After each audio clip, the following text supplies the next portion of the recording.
going to talk today to veterans who became entrepreneurs, because you know what really makes me nauseous, and all these veterans complain about, well, I can't find a job. I said, well, you're supposed to be an entrepreneur. That's why, because you've wasted the best training to be, going to war, going into the military, serving, even the basic training in the military makes you far better, gives you an opportunity to be an entrepreneur. So even if you're not a war guy and you're not an entrepreneur, you should listen to this, because what you're going to find out today is some of the differences between entrepreneurs and wimps. That's a very big difference, because being an entrepreneur has very little to do with your college education.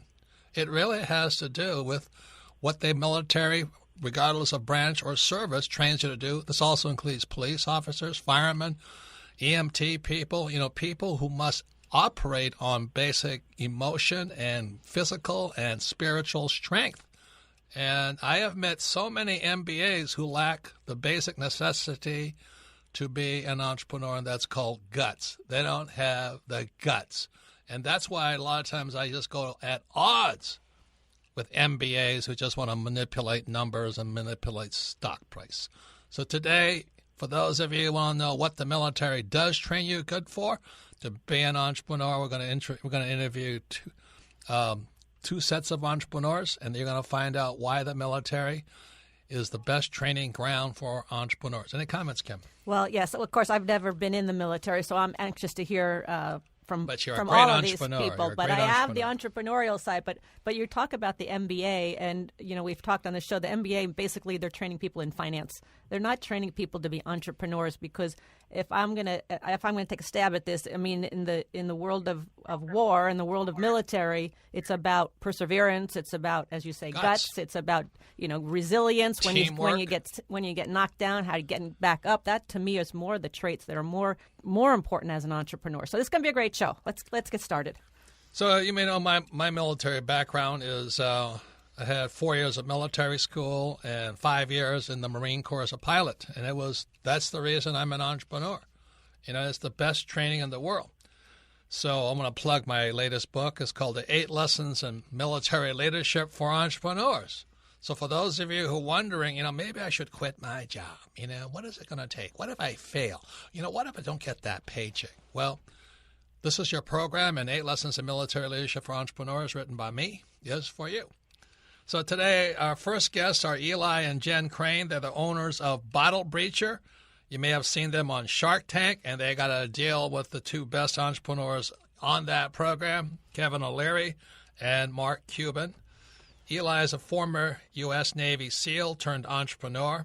He and his wife, Jen, run the company, and they hire vets and reinvest in those that have served. Their website is bottlebreacher.com. And we saw that program. I remember when it was on. It was a really great show, and it was a great deal that they struck. So it'll be fun. So let's start with Eli, since you were the Navy SEAL. How did being a Navy SEAL prepare you to be an entrepreneur? Plus, you've had 3 tours in the Middle East, but how was Navy SEAL training great for being an entrepreneur? Well, thanks, Robert and Kim. It's great to be on with you guys today. It's helped me immensely. And the longer that we're able to keep doing what we love, the more I see the correlation on a day in, day out basis. I would say the biggest thing that I learned in the SEAL teams that's helped me as an entrepreneur is resiliency, something Kim just brought up. And as a SEAL, a lot of people say it's the toughest military training in the world, and you just constantly get knocked down,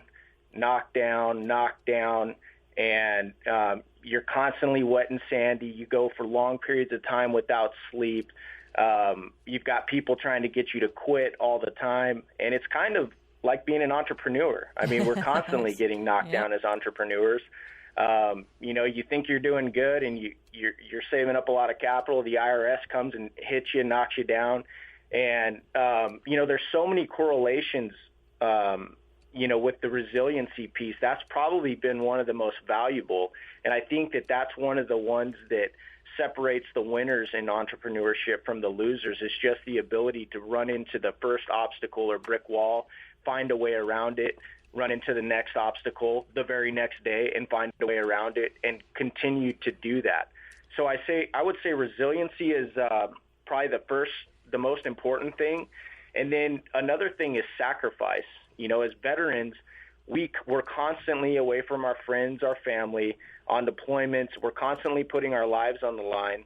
We're constantly missing birthdays, anniversaries, Christmas. So we learn in the military to sacrifice those things, which is an easier transition for us in entrepreneurship, because as we're starting these businesses up, the things that we're passionate about, our hobbies, a lot of times those have to take a back seat, while we're running our businesses and we're wearing 10 hats and we're trying to do everything. Everybody only has 24 hours in the day, and as entrepreneurs, we have to use up more of those hours than your average Joe working a 9-to-5 job. So let me speak to your wife Jen, because I know from Kim. I mean, without Kim, I wouldn't be here today. And Jen has to be a very strong woman, like Kim's a very strong woman. So Jen, what was it like transitioning from Navy SEAL to entrepreneur for you personally? Personally, it helped a lot, just having the background of him being gone. Like he said, it was actually, I think, harder for me because he was home more. I had to get used to him being at the house, and but I had a business previously to this. I started a business on my own out of necessity. He was being deployed, and I. Your background is you went to business school, right, at the University of Arizona. Yes, I did. It's funny, is I never wanted to be an entrepreneur. It scared me, like how your book says, a lot of the people 9 to 5, that's who I was, but I wanted to be home with my kids, and in order to have that freedom, I needed to start a business at home. And so. And what was your first business? It was a print shop online. I sold on Etsy, and I did pretty well for a stay-at-home mom. And so when Eli came to me and said, hey, I want to start this, it made sense. I feel like it was a good transition, and I'm really excited that we're doing it because he's able to be home now with our family. Well, congratulations. And why don't you tell us what bottle breacher is so the audience knows? The original product is a 50 caliber dummy round that we turn into a bottle opener. So how'd you get that idea? A dummy round being, you're talking about recycled bullets, yeah? Yes, ma'am. So we take a big dummy round, we put a cut in it, and it can open your beer. We polish it up, we powder coat it, we laser engrave it, and we make it really aesthetic. It's one of the coolest gifts you can buy somebody, and that's why we've been so successful. Back to your question, Robert, it's interesting because I got it from my little brother, who was also a Marine Corps helicopter pilot. He went on a deployment to the Philippines and brought it back. And when he gave it to me, I knew it wasn't very expensive, but I thought it was one of the coolest gifts I'd ever received.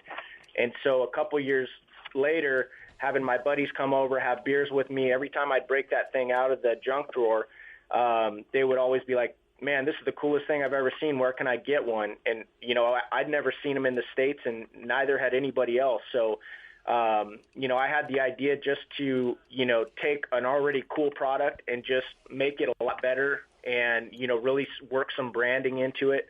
And that's kind of how Bottle Breacher was born. Once again, it's Robert Kiyosaki, the Rich Dad Radio Show. We're talking to Eli and Jen Crane. They're the owners of Bottle Breacher. They appeared on Shark Tank with Kevin O'Leary, and they got a deal with Kevin O'Leary and Mark Cuban. And Eli is a former Navy SEAL turned entrepreneur. He and his wife Jen run the company, and they hire vets and reinvest in those who have served. So let me ask this, Eli, how does being a Navy SEAL, what does a Navy SEAL training, how did that prepare you to be an entrepreneur? Yeah, there were a lot of things that I found really helped me out. Like I said a moment ago, I don't have a fancy MBA. Nobody taught me how to be a businessman. So I just had to rely on what the military taught me. They definitely taught me discipline. They taught me extreme ownership. They taught me, if something happens under your watch, don't make excuses for it. Even if it wasn't directly your task, you need to take responsibility for it and always learn to point the finger at yourself first. So that was one of the big things. The other thing in the SEAL teams is we go out the door into extremely violent, war-torn cities with very small numbers of people. The only way we're able to do this is by having, by being able to think outside the box. And what I mean by that is being able to outthink your enemy and stay ahead, stay 4 or 5 steps ahead of your enemy. And that's been one thing that's been absolutely crucial in, being an entrepreneur, is always staying on the offensive and outthinking and outmaneuvering your enemy. Jen, I was in the MBA program, but I have a business degree. And I dropped out simply because I was learning how to manipulate stock price rather than grow a business. It's called financialization today. But anyway, how did the MBA help you out in being an entrepreneur? So I actually don't have an MBA. I just have my bachelor's in business. Oh, okay. Did that help at all?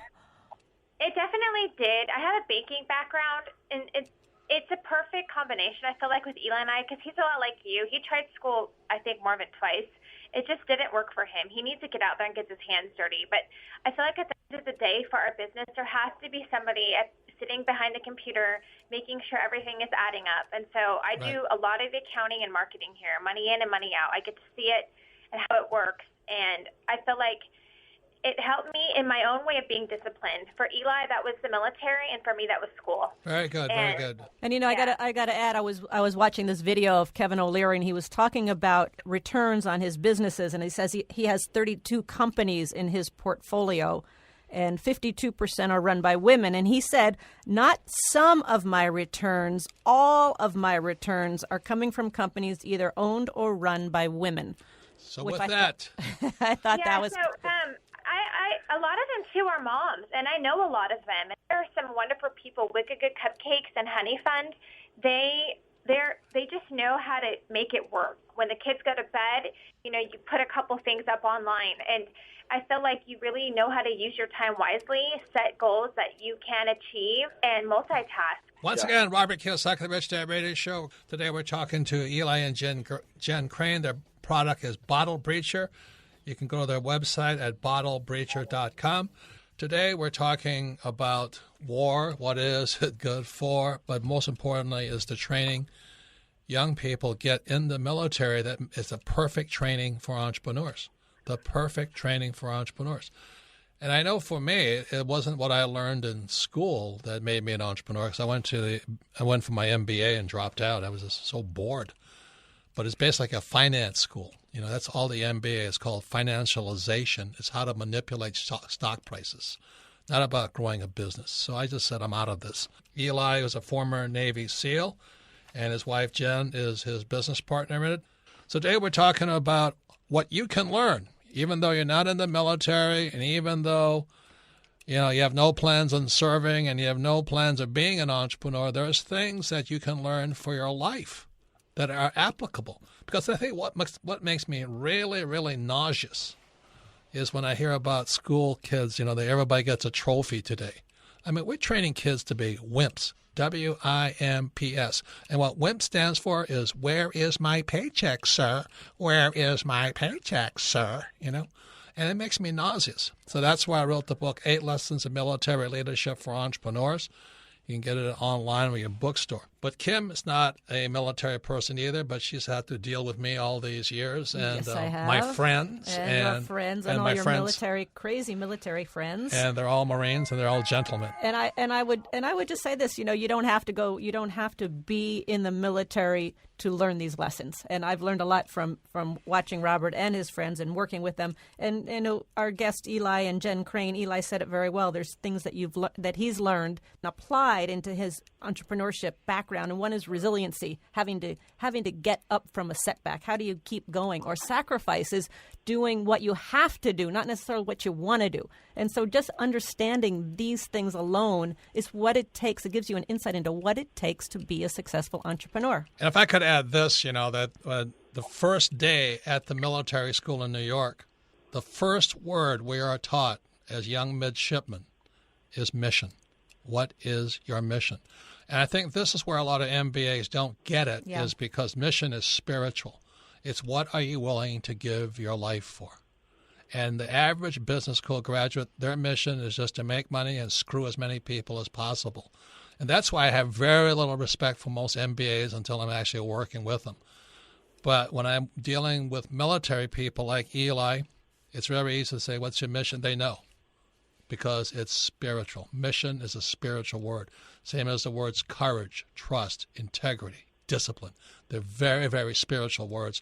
And the average person coming out of business school, they don't even know what those words mean. They know manipulate, markets, and money. So that's my personal thing. When I talk to MBAs, I'm always watching my 6. So, Eli, what does watching my 6 mean? That means watching your back, Robert. And that's what you don't have to worry about with your SEALs, right? Your fellow SEALs. Yes, that is correct. Yeah, Kim and I have had our back stabbed so many times by good people with MBAs and law degrees and, accounting degrees. I just don't trust them. So Eli and Jen Crane are the owners of Bottle Breacher, and they both appeared on Shark Tank and got a deal with Kevin O'Leary and Mark Cuban. And Eli is a former Navy SEAL turned entrepreneur. And Robert, you talk about mission and purpose. And our companies have always been mission-based, seriously mission-based, not just words. We do things that are going to solve a problem, make a difference. And I like what Eli and Jen are doing because they actually hire vets and they reinvest in those people that have served in the military. So could you address that, Jen and Eli? That's one of our big missions here. I just wrote an article called If Cash is King, Having a Mission is Queen. And we believe that firmly here. As long as we're able to continue doing what we're doing and getting to do what we love to do every day, we're going to continue to bless other people. And I personally feel like if you're able to be successful in life, in business, and you're not trying to use your platform or whatever resources you have to bless others, that you're just completely missing the boat. So we just hired our 7th veteran on Wednesday. He's an Army guy.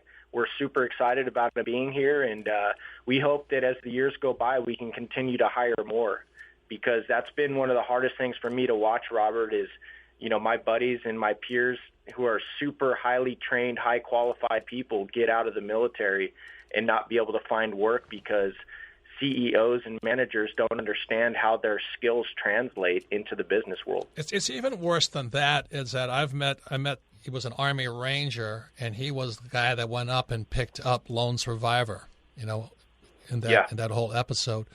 And the guy is pretty lost right now. He's a great guy, but he lacks a sense of mission. And for those of you who do not know what mission feels like, it's the thing that gives you life. It's the energy. It's the spiritual energy that gives you life beyond life. And I've met most people, I would say, I hate to say it, everybody has a spirit, but very few people are required to count on it when the going gets tough because they quit. That's the biggest problem with people. So congratulations for hiring vets and all that, because most of them understand mission because that's drilled into your head. And that's one of the things I do at the Rich Dad Company is I make sure we stay close to the mission, and the money will follow if you follow your mission. So let me ask you this. You guys went on Shark Tank. You got the deal. You became very successful since Shark Tank and your appearance there.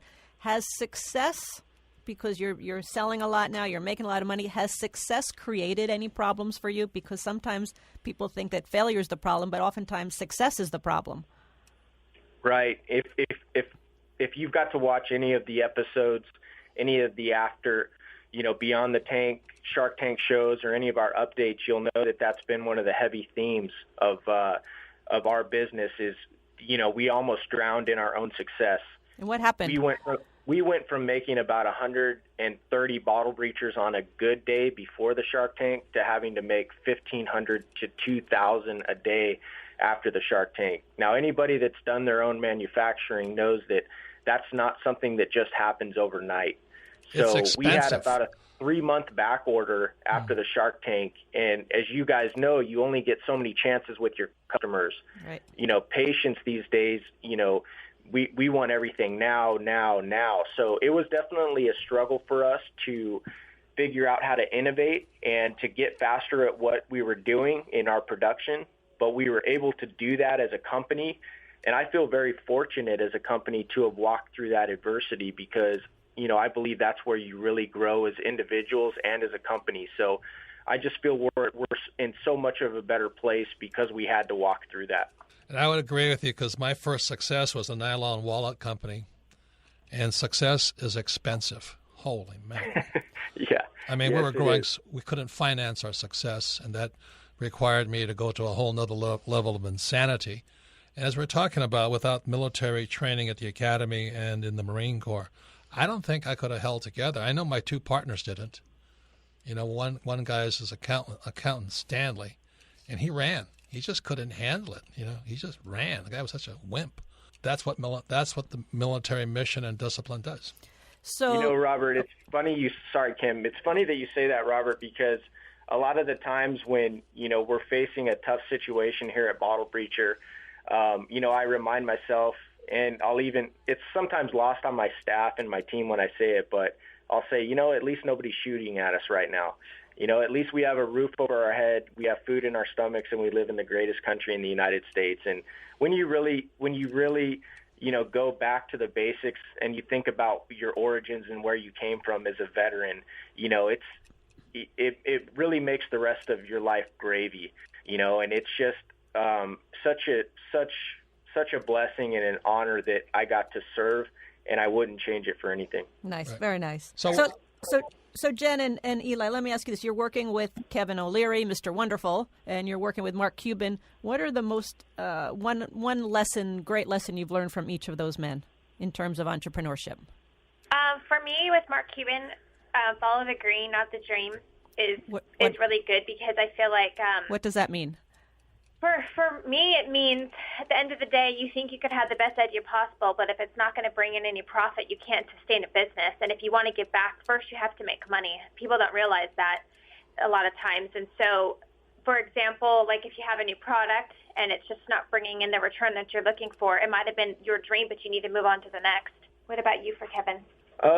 With Kevin, I would just say that is he really the thing Mr. I've Wonderful? learned from Kevin is the numbers have to add up. If you watch the Shark Tank, a lot of people, they really beat Kevin up because of his persona and how, sometimes he's funny and sometimes he might be a little too aggressive with entrepreneurs, but I think he's the most disciplined investor on the panel. He doesn't get his heartstrings pulled.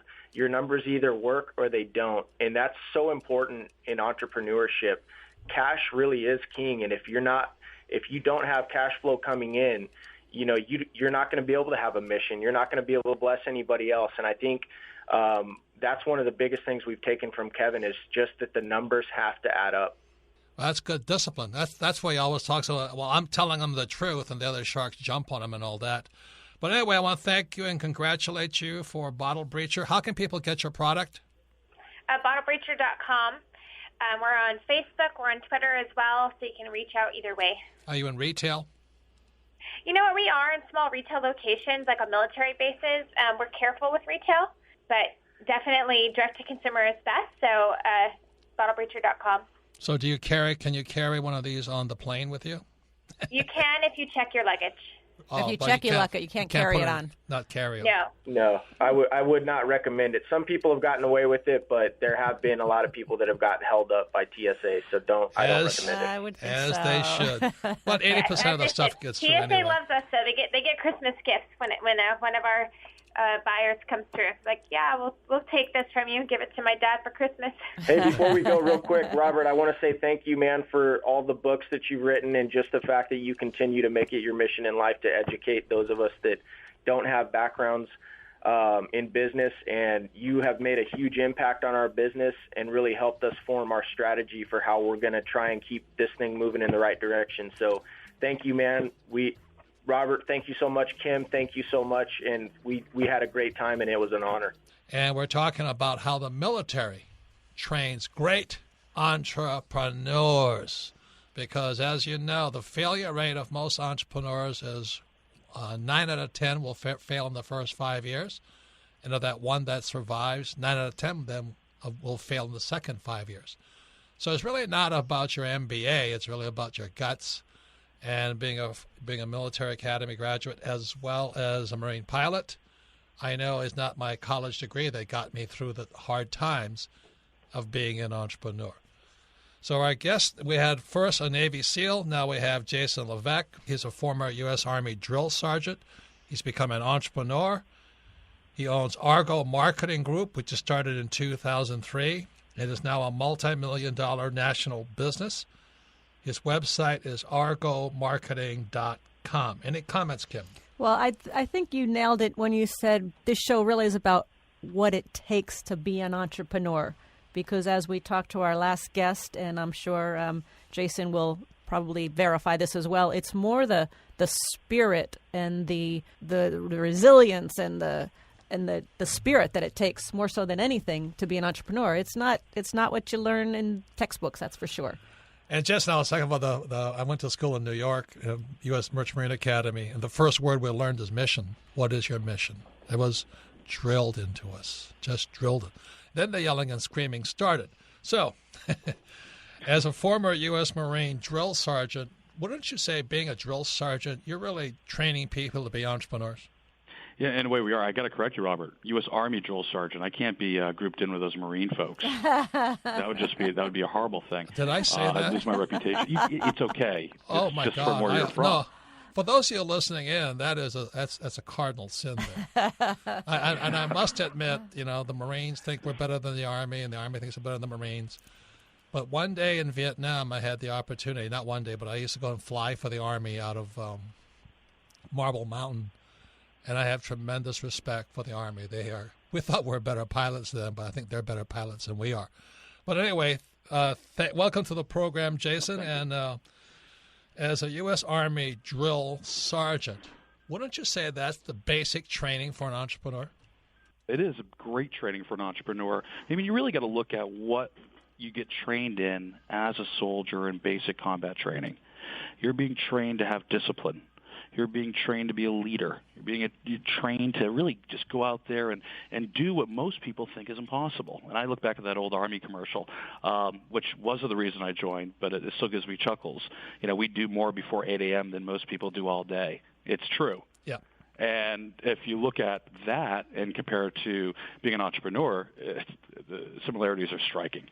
Well, what I think is funny is, like I talked about, the first thing was mission. And then they march you, this is at the academy in New York, then they march you down, then they shave your head.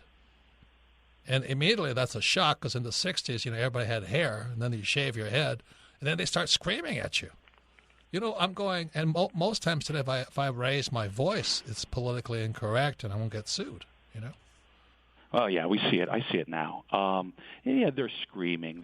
They're kind of talking in a more deep tone, if you would. I didn't like to say screaming so much, but yeah, it's pretty shocking, and that's done on purpose. I mean, it's you got to break someone down and you've got to build them back up, but you never want to do so to take away their individuality. And, I draw those similarities in a contact center environment or a small business environment. You want people to come and you want them to assimilate into the culture and what you've built. So you want them to leave a little bit of what they know from previous experience at the door and be open and be able to receive kind of a new way of doing things, which if the company's owned by a veteran, it's going to be probably drastically different than if it was a civilian-owned small business or a large corporation. How would it be different? Looking back, I mean, it's been 13 years now since I've started the company, and it's about loyalty. And sometimes I think I did it. I created this culture without even realizing, because frankly, I didn't know any better. I knew what I knew, and that was, running an infantry squad or being a drill sergeant. So you wanted people around you that had the same shared passion, that wanted to succeed. Usually you had to find out why. So you wanted those people with that entrepreneurial spirit around you because they understood what you were doing day to day. How you could, you had to stay up till 3 o'clock on a Thursday morning trying to make payroll for Friday. So it was about those shared sacrifices. And you start surrounding yourself with a core group of those individuals, and all of a sudden that's your culture. And then any time anyone new comes in and they're not pulling their weight or, they're punching in at 9:01 and punching out at 4:59, the rest of the team kind of herded them back into line, so to speak. So that's the same culture you have in the military. Everybody has to pull their weight, and sometimes you got to pull a little bit more. Amen, amen, amen. What is your background? How did you get into the Army, and why, and what did you learn, and how do you apply what you learned as a drill sergeant to entrepreneurship? Well, I mean, it started off in college, actually. After about 2 years in college, a very traditional track here. Graduate high school, go away to a private liberal arts school. I was completely bored, and I just couldn't stay focused. It's like, I don't want to do this.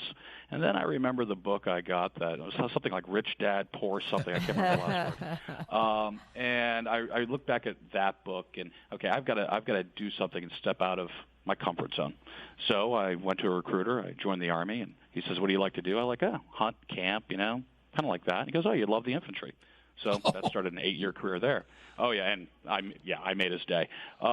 So 8 years in the infantry, and you get out of the military and you realize you're really not qualified to do anything specifically.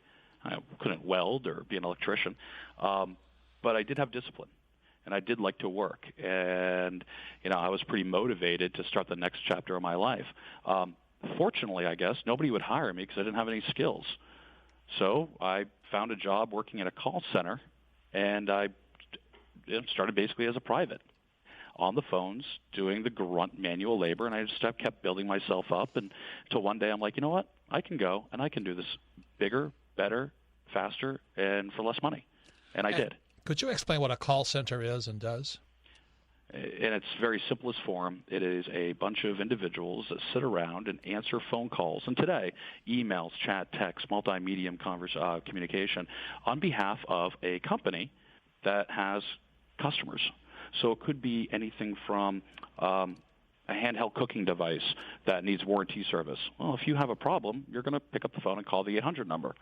Chances are you're reaching someone sitting in a call center, whether the call center is owned by the company itself or, in my case, outsourced, and they hire us and contract to us to represent them as a client-facing instrument. So I think I'm calling Sony, but they're actually calling you.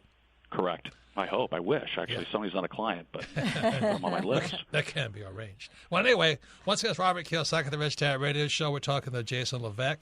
He's a former U.S. Army drill sergeant. He's an entrepreneur. We're talking today how military training and discipline actually is the best entrepreneurial training there is. And I had to laugh when you said that you have no skill sets. So when I came out of the Marine Corps, I could fly or I could drive ships, but I didn't want to do them either. And the way I learned how to sell, because selling is basic to being an entrepreneur, is after I used to work at Xerox just to get sales training. And at night, I would go to a call center and dial for dollars for a nonprofit. So call centers, as much as I hated them at times, they was the best disciplined training in learning how to communicate to somebody, especially over a phone at those days, because you couldn't see their face. So making outbound calls all night long for this call center or this nonprofit charity was the best sales training I ever had. So it's interesting that you'd be in that business. So Jason, let me ask, Argo Marketing is your company. You have how many call centers? I have 3. So, and you are the customer service of these major companies? Small, medium, and large-sized corporations. Okay. And we handle that on a contract basis. Wonderful. And I was reading about your story, and there was another call center close by in Maine that closed, and they fired everybody, put them out of work. And then you went in and you started it up again? I did. What did you do differently that they weren't doing that you could get it back up on its feet? Yeah, it's another military lesson. It's about loyalty. So unfortunately, a lot of large call center groups, if you would, 10,000 employees, they just look at contact centers and their associated employees as pieces on a chessboard. And we don't look at we don't think like that. So they just up and close with no notice. We came in very, very quickly after seeing it in the news. We looked at the situation. We worked with the local municipality and the building owner. And we're like, this is a great opportunity for us to expand in an area with well-trained people that really want a good, solid home and to feel comfortable. And we gave that to them. Fantastic. What we did differently was we were there. We weren't absentee owners. Oh. Thankfully, it was only an hour away, so we're up there all the time and fully integrated those old employees into our culture within a couple months. And that's probably one of my favorite locations. I shouldn't say that out loud, but what a great group of people and a great area of the state of Maine. This is the thing I talk about with other people is I haven't seen my fellow pilots in years, but the moment I talk to them, it's like we never were apart. That relationship is so strong.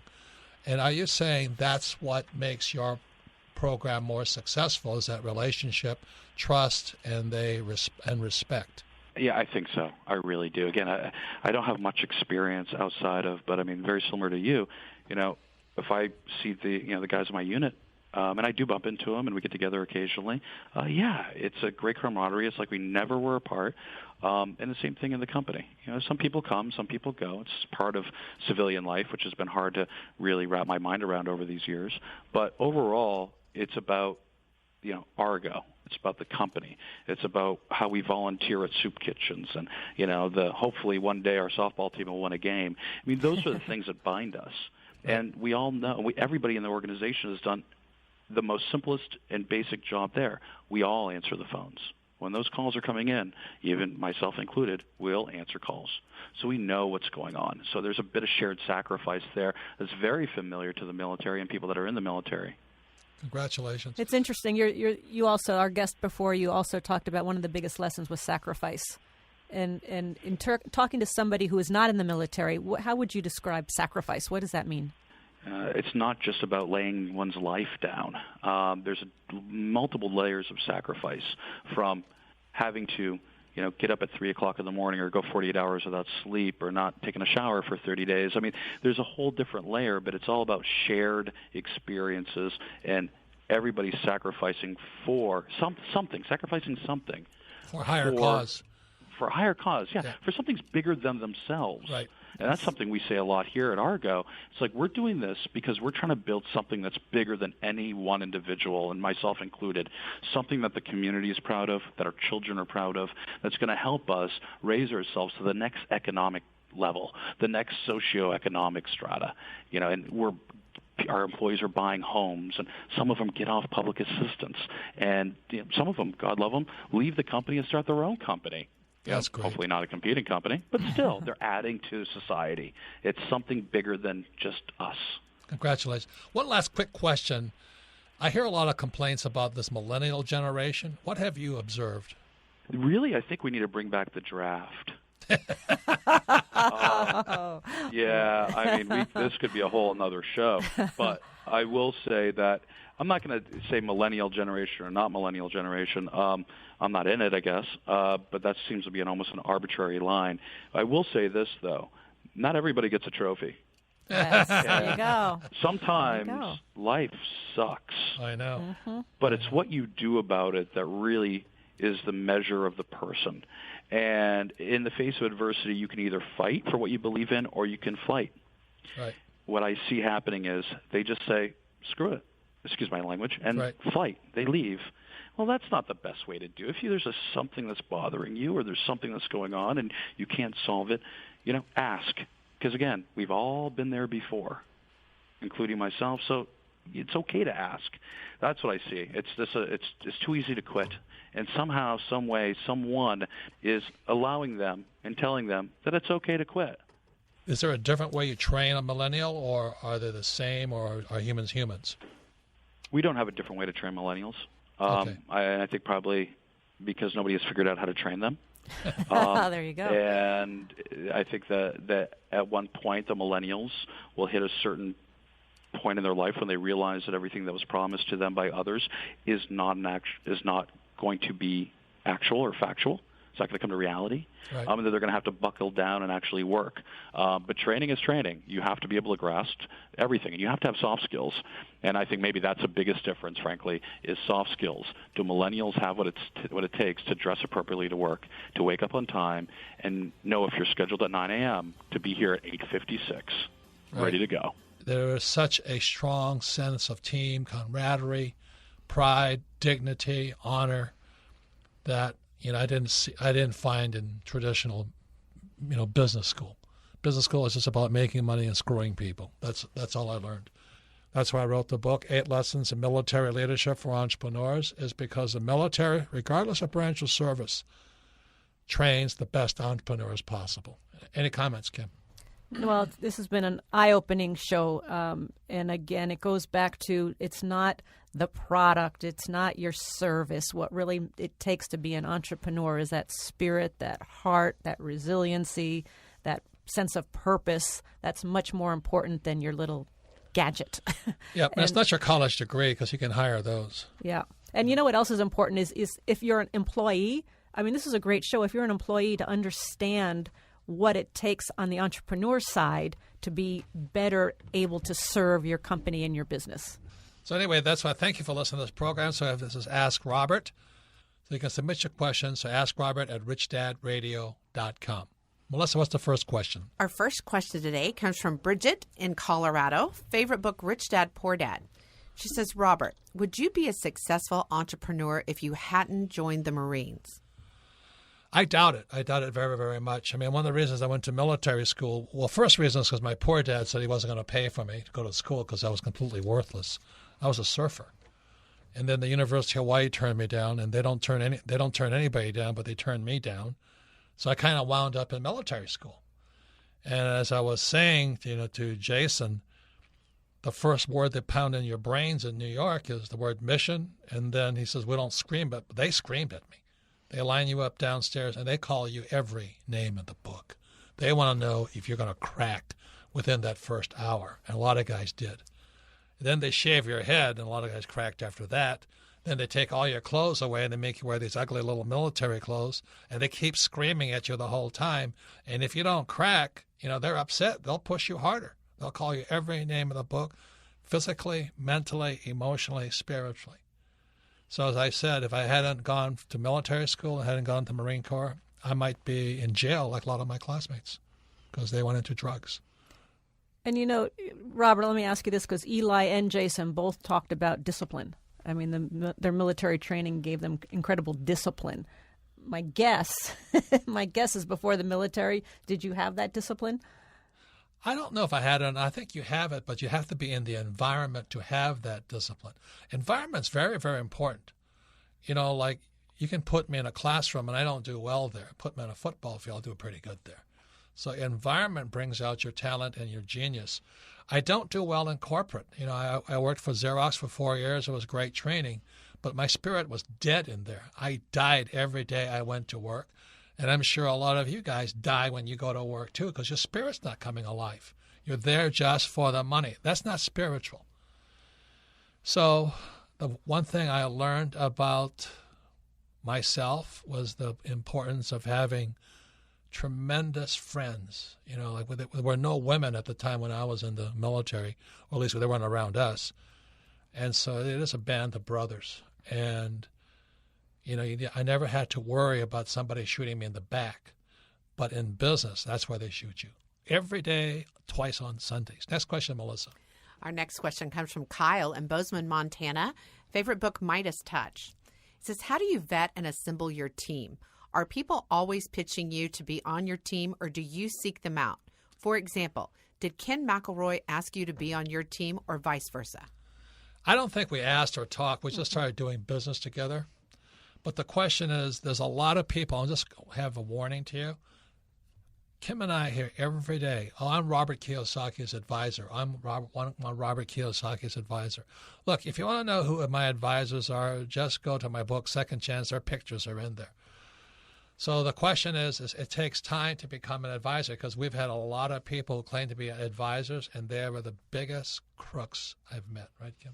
Yeah, and our advisors are our advisors. They do advise us in taxes, in real estate, in corporations, all of that, stocks. They are our advisor. I'm just going to say one quick story about Ken McElroy. When we met Ken McElroy, we started talking, and just in our conversation, it was really clear that we had a very similar aligned philosophy and aligned purpose when it came to real estate. And I did ask him, I said, now that I know what you do, and at that point he was just managing rental properties. I said, would you manage our properties? And he said, no, they're too small. He said, I only manage properties that are 120 units or bigger, and our largest at that time was about 40 units. So that propelled us to get our next deal, which was over 120 units. And that's how we started doing business together. But it was that aligned philosophy that drew us together. And I want you to know, all of our advisors, they may not be religious, but they're very, very spiritual people. We have a code of honor. We don't desert each other in need. We show up when we need to show up. You can count on them 24/7. And I don't have that with most of my other friends and outside there. Most people are too busy or they don't have time. So you're looking for that band of brothers and sisters, as the case may be, and if you find that, that's as big an asset as you can get. because we study together. We get together twice a year. We study together. We teach together. We teach together for all over the world. And nobody complains. I don't think we ever had an argument at all, ever. You know, I wouldn't say we have an argument, but we have some heated discussions because we have different points of view, but we let them out, we air them, we debate them, we talk about them, and we come to a consensus. Right. So the spirit is much more important than the money. Yeah. And I don't think any of our guys are doing anything for the money. There's no rich dad advisor who's a rich dad advisor for the money. No. Because there's no money in it. So anyway, it takes a while, but if you can find that, it's the most precious thing you can find. It's the same as finding a husband or a wife, whatever that is. You can find a good one. You're great. You find a bad one, it's hell.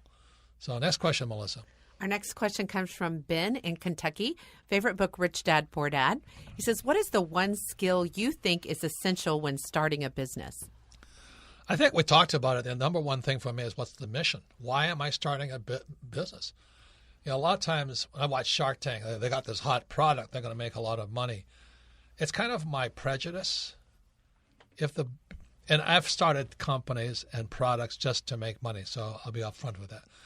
And I do it because that's going to be the training to make me an entrepreneur. Like, I didn't like the nylon wallet business, but it was a great training ground. You know, I didn't like the product. But I didn't know what my product was either. So I started the thing. I see so many people, they don't care what the product is as long as they make money. So their mission is make money versus make the world a better place. Would you say that's true, Kim? Well, that's really true, because if you don't have that sense of purpose, which goes to another piece that I think is very important, if you don't have that sense of purpose, when you have a setback or when you come up against major problems or obstacles, you're going to quit because it's not a strong enough reason. So that resiliency that both Jason and Eli talked about, that what do you do when you come up against those obstacles? Do you fall down? Do you get through them? I think resiliency is crucial also with entrepreneurs. But it's also that integrity and mission, because Kim's known that this one mutual, when Kim didn't have that much money, the mutual fund company offered me $1 million a year to be their spokesperson. And $1 million a year, it's a lot of money. I just couldn't do it because it violated my spirit. It's not what I stand for. I would never recommend anybody buy a mutual fund. Now, you want to buy one? That's up to you. But that's not what I stand for. It's not what Kim stands for. It's not what any advisors stand for. It's not what the Rich Dad Company stands for. Now, I would say probably out of 1 million people, how many people would take the job for $1 million? A lot of people. Most of them. A lot of people. They don't even know what a mutual fund is, but they'd endorse it. And that's why we have problems in our world today.